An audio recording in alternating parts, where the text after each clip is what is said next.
ملتان میں 14 سال بعد انٹرنیشنل کرکٹ بحال۔ پاکستان اور ویسٹ انڈیز کا پہلا ون ڈے میچ آج کھیلا جائے گا۔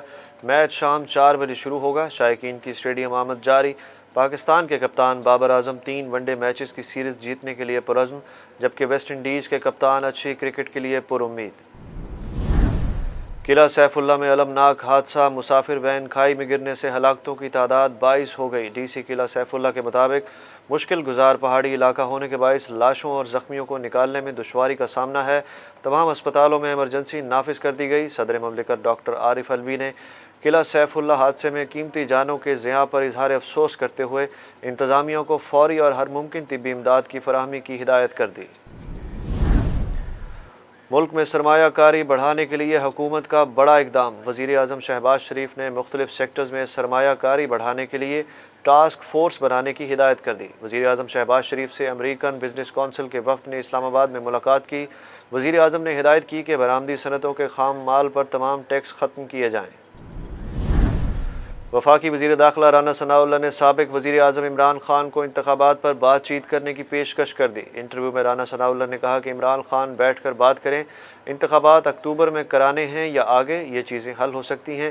رانا ثناءاللہ کا کہنا تھا کہ کوئی بھی لانگ مارچ اسلام آباد کی طرف 2 صورتوں میں بڑھ سکتا ہے، حکومت اجازت دے یا سپریم کورٹ، اس کے سوا کوئی مارچ نہیں آ سکتا۔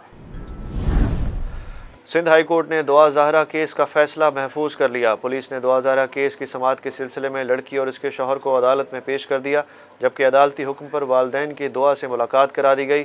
جسٹس جنید غفار نے دعا زہرا کے والد سے کہا کہ ہمارے پاس بچی کا بیان ہے، ہم نے سپریم کورٹ اور وفاقی شرعی عدالت کے فیصلوں کو دیکھنا ہے۔ ڈالر کی قیمت میں اتار چڑھاؤ کا سلسلہ جاری۔ انٹر بینک میں ڈالر 3 روپے 8 پیسے سستا ہو گیا۔ انٹر بینک میں ڈالر 199 روپے 75 پیسے کی سطح پر موجود۔ ایران میں مسافر ٹرین پٹری سے اتر گئی، 17 افراد ہلاک اور درجنوں زخمی ہو گئے۔